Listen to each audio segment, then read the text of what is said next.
Welcome into the Illini Inquirer podcast. I'm Joey Wagner. He's Derek Piper. We're here with Illinois men's basketball assistant coach Chester Frazier. Chester, how are you, man?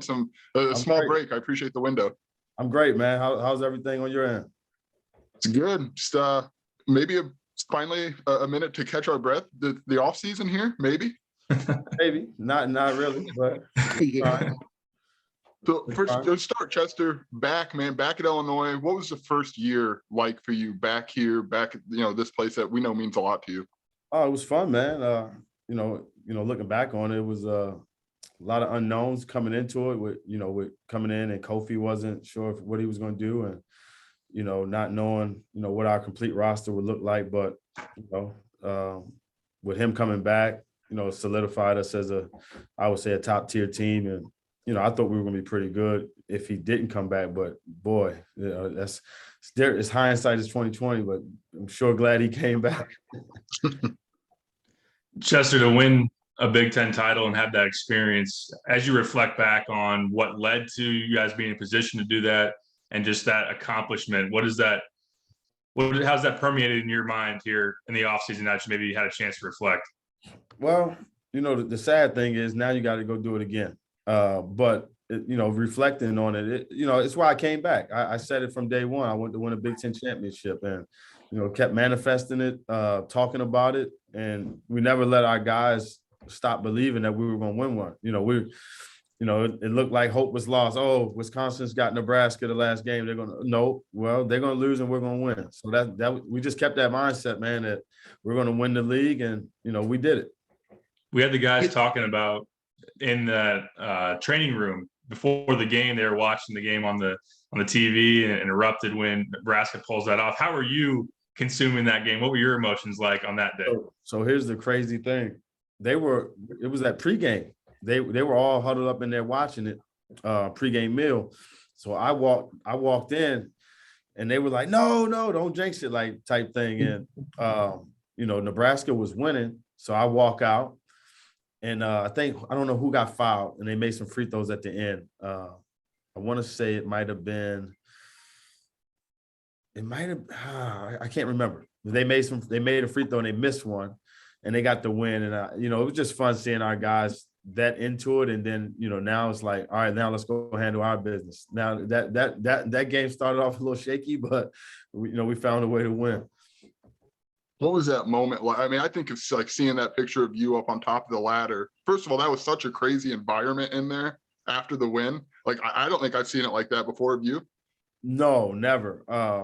That place was that was a phenomenal atmosphere, man. It just, our fan base had waited so long to get back to that point. I think that was a combination of, excitement and, anxiety. Our fans celebrated with us, and it was fun, man. I'm glad our guys got a chance to experience. What was that moment when you were on the ladder, you look out, literally the floor is just filled with strangers? Like what kind of went through your mind, or what, if you reflect back on that? It's just like, for me, it's just like finally did it, finally got one at Illinois, and, I got two at K-State.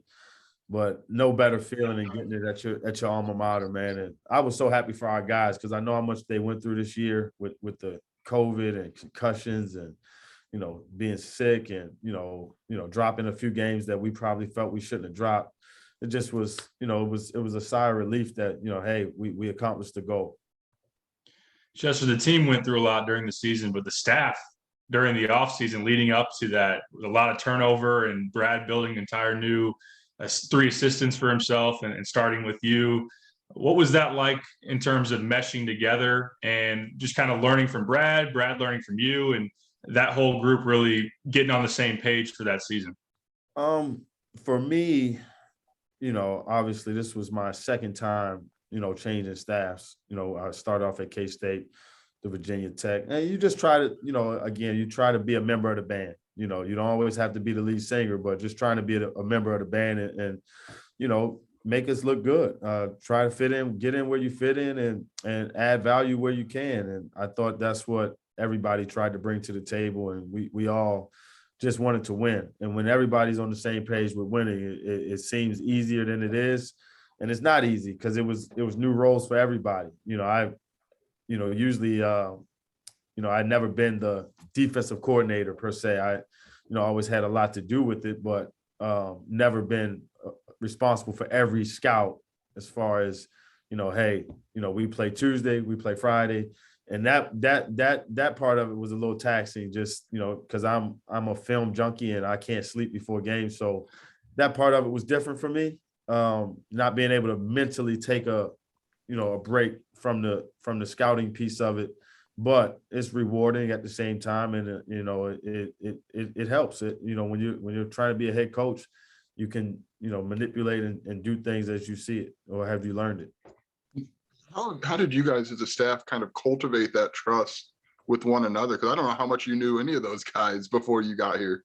Yeah, I didn't know any of them. I knew of them. I didn't know them, personally, but we hit it off. We're good. We got a tight group, man. I think at the end of the day, man, we all know the value of winning, and we get along. So that's we have fun, and that's the fun part of it. You talked about obviously wanting to be a head coach. What have you learned from Brad in this last year, and how can you kind of build on that next year? Well, it's two ways to learn. It's and I take bits and pieces of what I've learned from each staff I've been a part of, and some things you like, some things you don't like, and you put it to your liking, and you say, hey, I really appreciate this. What I like last year is, obviously, he never let these guys get comfortable, and I think there's a lot to say about that. He's always find a way to get more, push more, get more out of the group, improve, and it's easy to get high in college basketball or get really low, and just being he brings it every day in practice. He's got energy, and for a head coach to have energy every day, he really can't have a bad day. We got to pick him up when he does, but he usually doesn't have a bad day. He's usually energetic, fiery. He's going to compete every day in practice, so he's going to get the most out of the group because he doesn't allow the group to take a day off.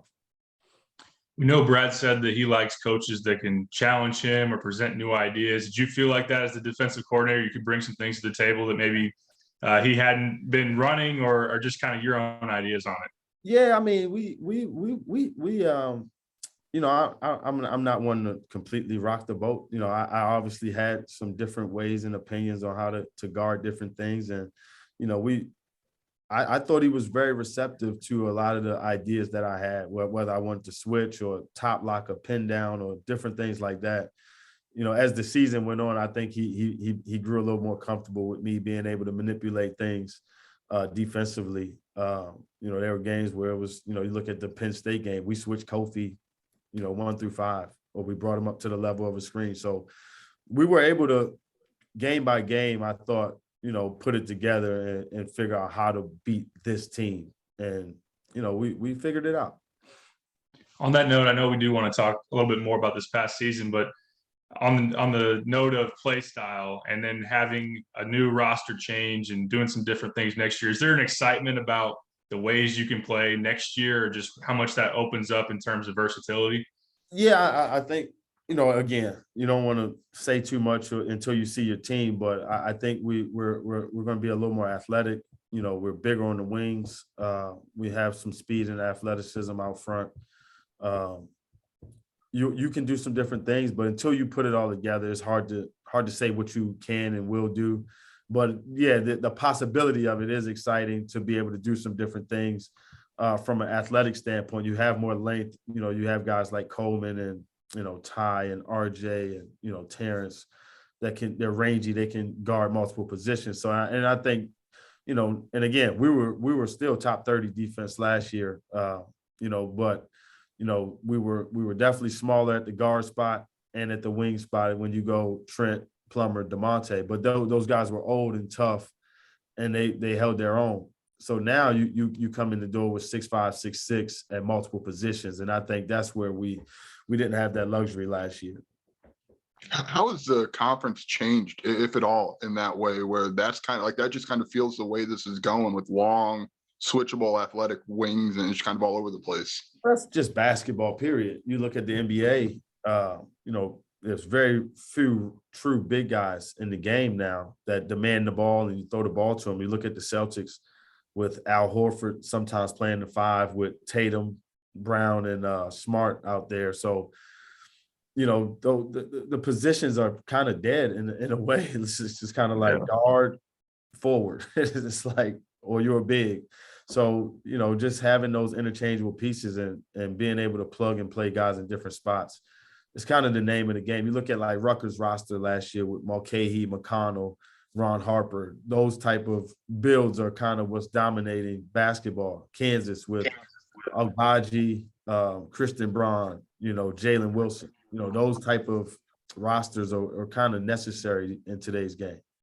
Is there something kind of fun? I mean, you guys kind of know what, where this is going roster wise. There's something fun about starting to tinker mentally with what you might be able to do, what you can do. I mean, it just kind of feels like a big change could be coming here.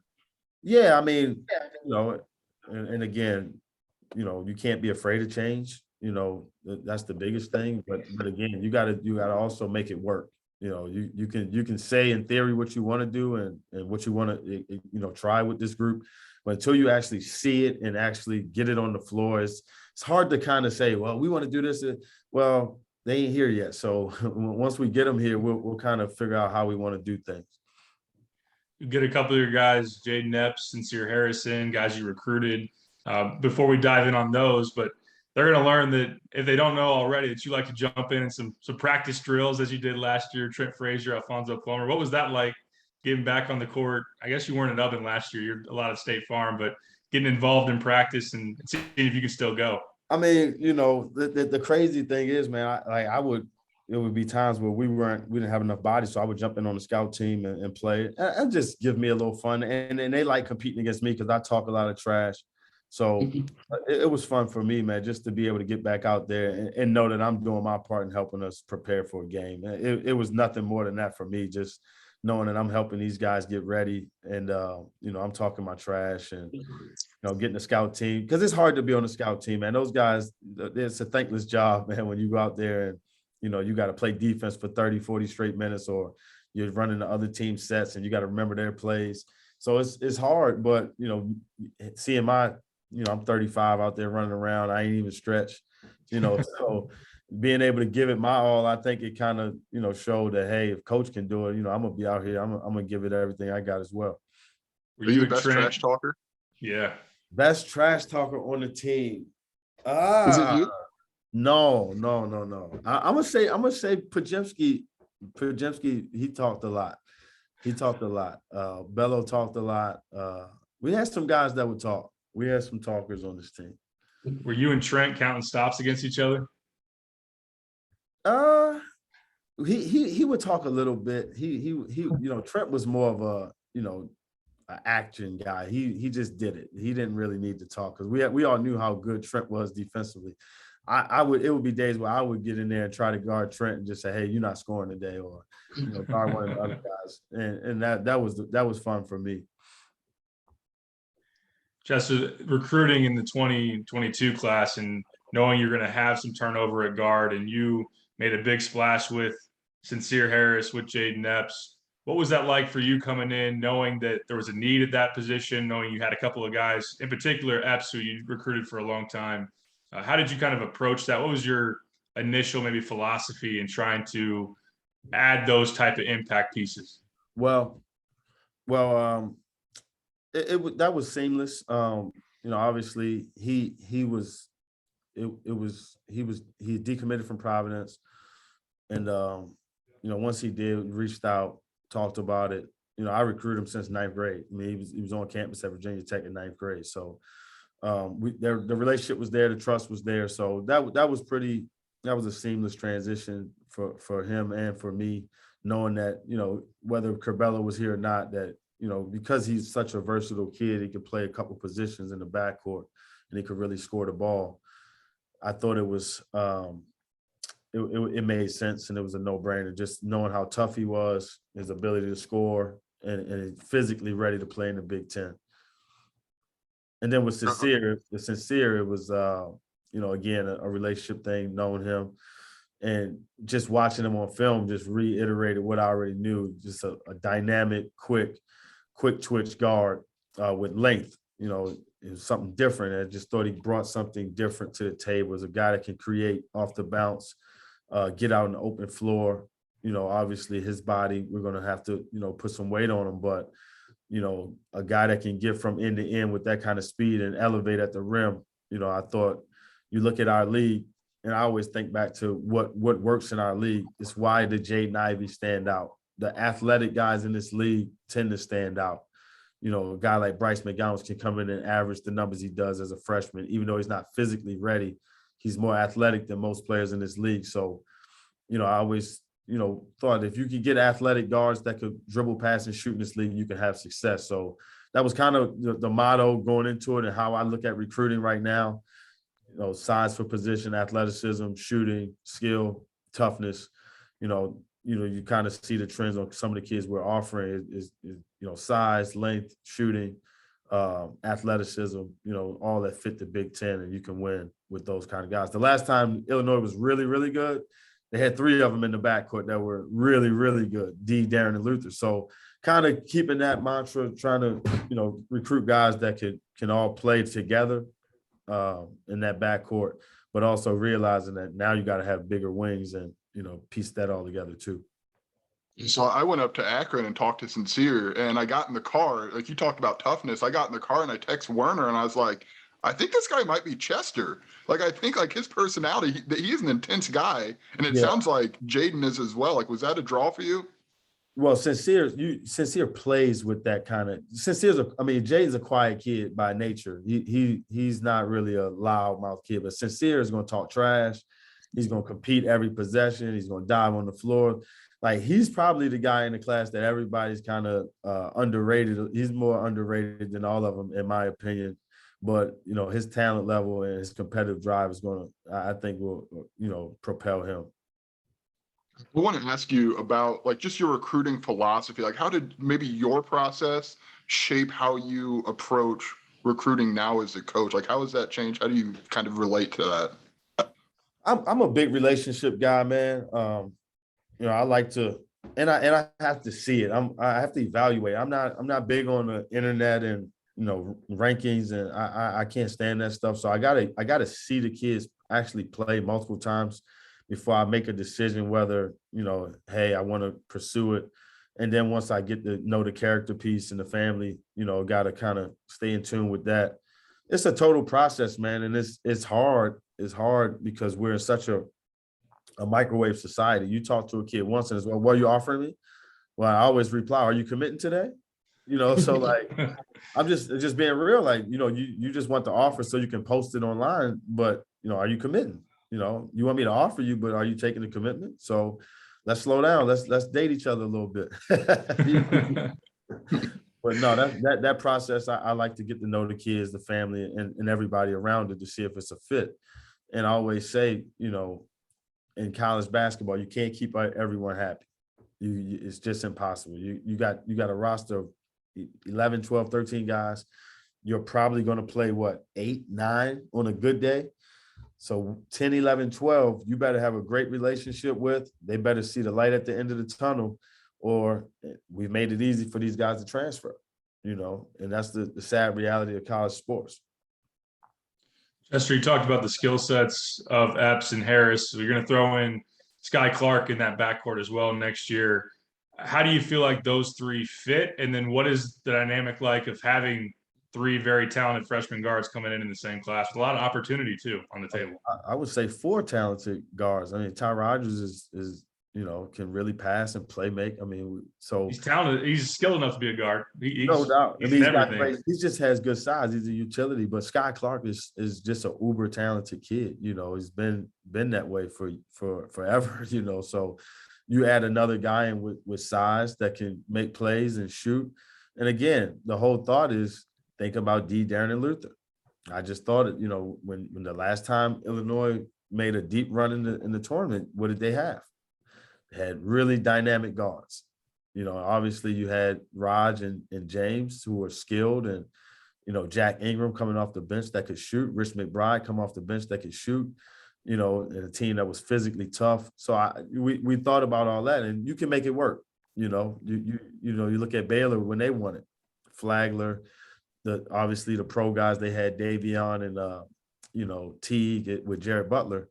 You better have good guard play if you want to win in March. So we knew we were losing a lot with Plummer, Trent. You know, obviously now Bello, you're losing a lot of talent, so you had to replenish. So getting Sky Clark, you get an upper echelon talent as far as, playmaking, scoring, pedigree, to add to the mix of guards that we already had. And then you add in Ty Rodgers, and now you got RJ. You more than have enough, Terrence Shannon, have enough in that backcourt to compete with anybody in the country. You start to have this thing rolling next month for summer workouts and everything. What's important for those freshmen as you kind of think about it in your mind right off the bat to get them acclimated and heading in the right direction? Well, biggest thing for me is, I want them to be cohesive and not feel like they're necessarily competing against each other, but with each other first. To understand the importance of winning. Nobody's really in each other's way. Find a way to come together and be a unit and be cohesive. And that's why the summer is important, to spend time together, to be around each other.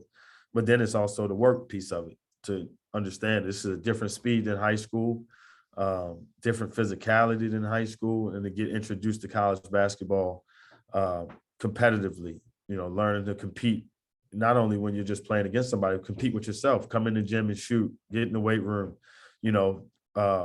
talk about nutrition and eating right and getting in the film room. So just the introductory, 101 to college basketball is important for those first 4 months. I always say the first 4 months are the most important to any incoming athlete, because that's the adjustment period, to college basketball.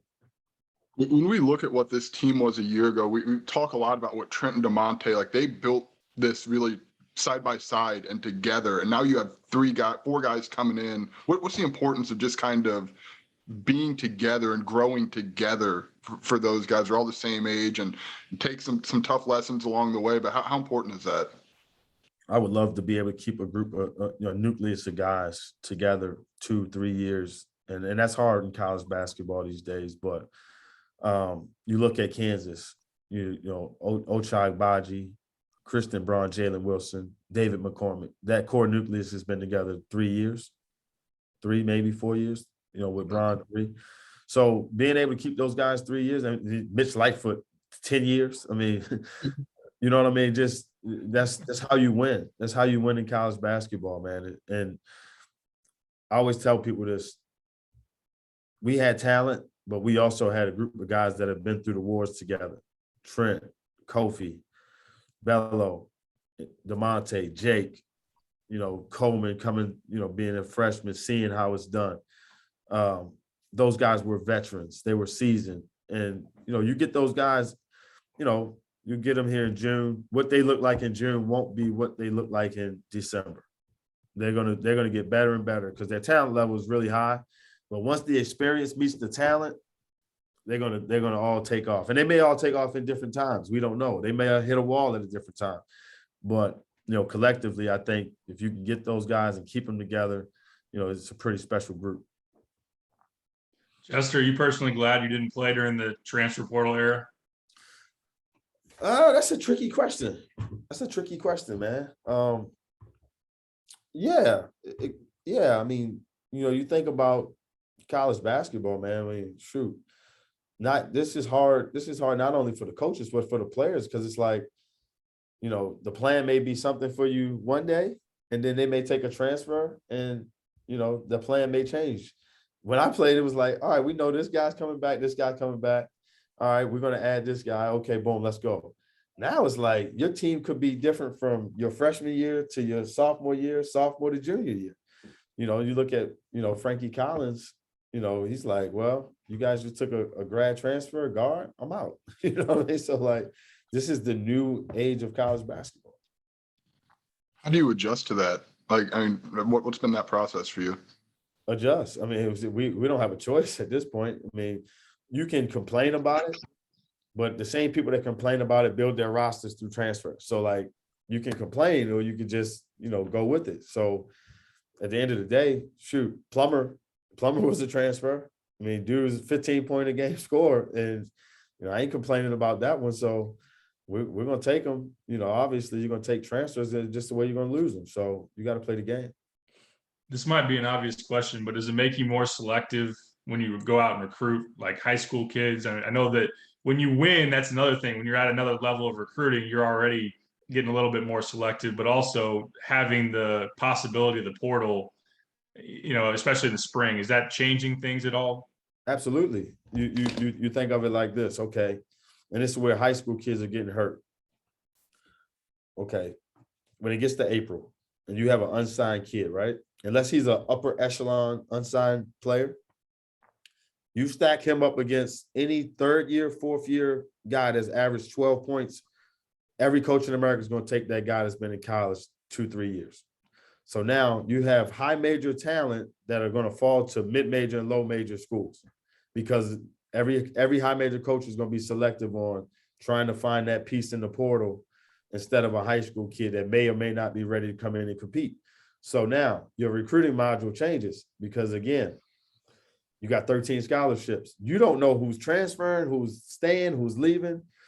At the end of the day, let's say you do have one of your freshmen come in and average 10. You don't think he's going to flirt with the portal maybe?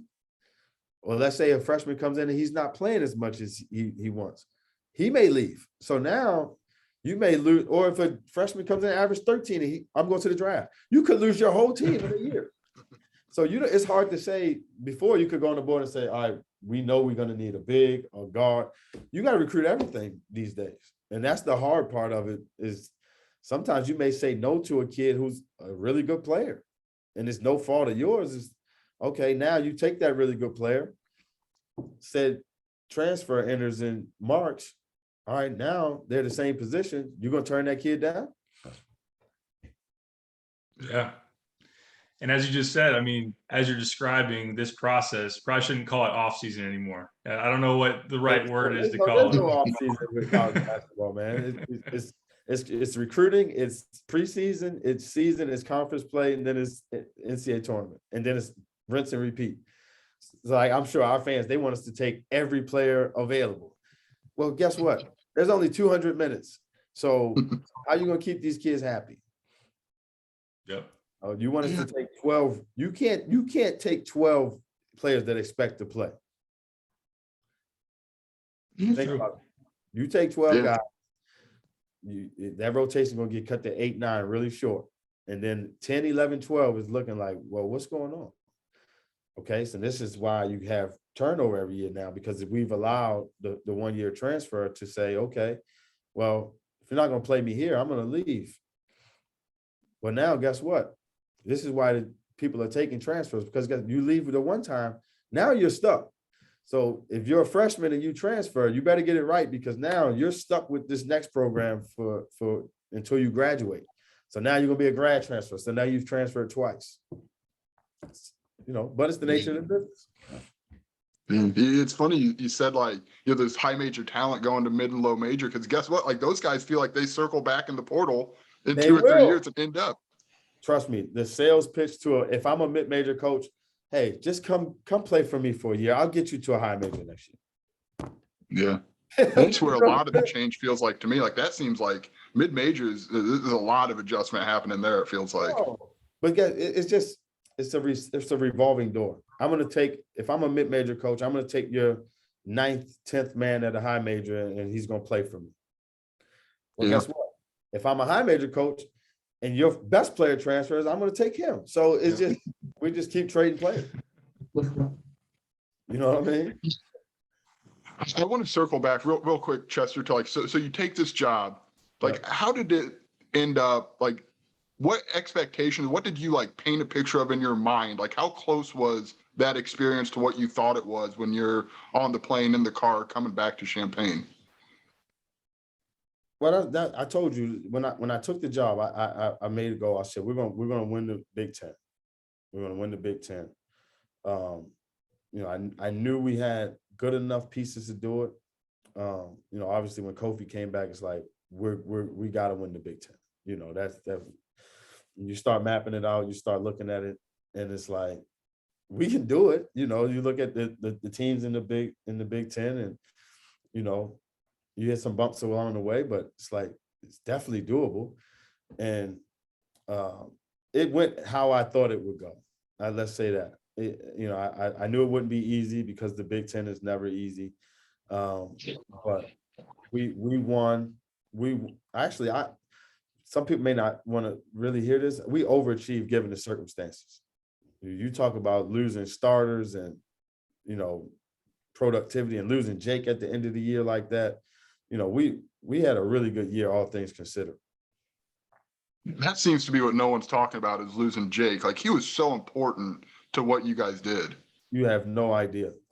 You look at the way Houston defended. They hedged every ball screen where we're picking and popping. And, you know, that's why Luke Goody came in and made some shots. If you have Jake Grandison, you know, ball screening and popping against Houston, who's hedging, he may hit 5 threes that game. You know, obviously, you know, Coleman got some good looks. I think he went 1 for 4. Luke hit a couple. DeMonte missed a few. You have Jake, who's probably our best high-low passer to Kofi, really good decision maker, veteran. You lost experience, shot making, and passing all in the same player in a crucial, one of the most. So we had to reinvent how we played every time somebody got hurt, and that's, you know, that's why I say, man, we overachieved, man. You had to figure out how to beat Michigan State without Kofi. Like if nobody in their mind would say we would have beat Michigan State without Kofi last year, but we just found a way. We just keep finding ways to do it, and then you had to find a way to incorporate Andre back into the mix. It was hard. It wasn't easy. You know, we're not making excuses, but you know, I think from an outside perspective, I thought we overachieved in some ways because we didn't have any continuity with our team. You know, and that started, you know, obviously with Kofi's suspension and then Carbelo's injury, and then, you know, Trent messes his shoulder up and we're playing DeMonte at the point. Hutch, we're trying to figure it out with him, and it just was so much jumbled in there. And at the end of the day, we found a way. How much personal growth was that for you guys as coaches to reinvent so frequently like that? Oh, we all became better coaches this year, buddy. You know what I'm saying?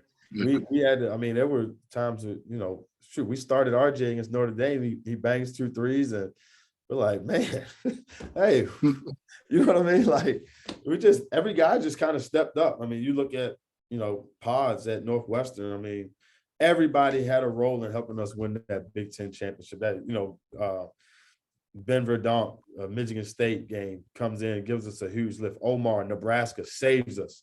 Those block shots and down the stretch saved us. You know, so everybody played their role in helping us win. That's one thing I'm proud of, is our guys just kept fighting, kept trucking along. Kept fighting has that Big Ten title moniker next to your name. You also have Fisher Price hoop champion of the Frazier House. Man. And you got to defend that each and every day. How's that going? And not letting Cam get any wins, huh? No, I can't. You know what? I let him. I'm not gonna say let him. When I know I'm taking it too far, I'll let him win, because he's such a bad loser. He's so competitive. Like the other day when I had him on camera, we were going to 10. And I let it stay close. So it's like 9-9. And then I score and he flips out. And now I got to bring him back down to reality. And he just thinks he's not supposed to lose. Like if I steal the ball from him, he gets mad. He wants to fight me. So he, you know, and I'm trying to teach him competitiveness and learning. But, you know, I'm never going, hey, if this is how you feel about losing, I'm glad. You know, I don't want you to ever accept losing, but you know, I can't let you win. And I think, you know, we play every day. Every day I get home, he wants to play. And we do a jump ball. He throws the ball in the air, and we play one-on-one on the Fisher Price. How cool is that? Because, like, basketball has meant so much to you. It's allowed so much. And now to see your son take an interest, like, how cool is that? It's cool, man. I mean, during the year, some Saturdays I would go to his little basketball games at the YMCA. You and he scores his first points. I get it on film. It's cool, man. And now he's at the age now where I feel like I can start bringing him around practice and workouts, and he'll sit still and so I'm gonna start bringing him to the gym a little bit more. But it's a family thing, man, because we put so much time into this job, probably a little bit more than we do with our family. So to be able to bring him into it, for me, it's going to be great. So we've given Piper's. We gave Piper's kid a 5-star already. We've honorary. He's a 5-star. We'll figure it out from there. Do you want us to start your son at a 3-star, or do you want us to give him that 5-star? I don't want him to have any stars. I wouldn't give it. I wouldn't care what he was ranked, man. I hope he's never ranked in his life. I just want him to work hard, compete. Because you know what, man. You look at. I want you guys. This is a challenge to you guys. I want you guys to go back last year. Go back last year and study the top 150, okay? And I'm really challenging you. I want you guys to really do the homework. I want you to look at the average minutes per game for the guys in the 150 that walked into college and played. I want you to look at the average total minutes per game that they play. Obviously, the top 10 is the top 10. Go look and see how many freshmen actually impacted college basketball this year. That's a big challenge for y'all. I got you. One of these days, Cam's going to meet you for that toss-up at center court, throw you the Chester Frazier shoulder. I hope so, man. I got to get him tougher. My son's from Champaign. Like, he's from Manhattan, Kansas, Champaign. Like, he's never felt what it's like to be in Baltimore. He lives a good life, man. He lives too good of a life. I got to take him home, let him play with his cousins and feel a little bit of a struggle every now and then. There you go. Mm-hmm.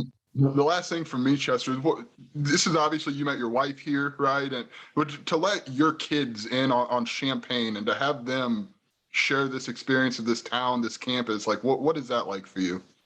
It's cool, man. I mean, we're so busy. I don't even think that we've had a chance to really be in the community as much as I would like to be. Obviously my wife, does an amazing job with our kids, and, I couldn't do it without her, just the hours we put in, but it's fun, man. I mean, just knowing this is where I went to school, mommy and daddy graduated from here. It's a big part of our, why they're here, to be honest. So it's cool. It's cool. It goes full circle, man. When we first got here, we did a photo shoot on the quad, and, it just so many memories. And it's like, now I feel old. You know what I mean? Like I got here at like 19. I'm 36, and it felt like yesterday I was just playing here. So it goes full circle. I'll let Joey close us out, but appreciate the time, Chester. Thanks for being gracious with it, and good talking to you as always. Anytime, man. I appreciate it. Appreciate it, Chester. Thank you, man. Yes, sir. All right, Piper, how does Werner close these? Something about like, subscribe, to take care of each other? Yeah, take care of each other. Like, rate, review, subscribe, all that stuff. Thank you guys for listening to the Illini Inquirer podcast. We'll have more on Illinois' busy offseason at IlliniInquirer.com.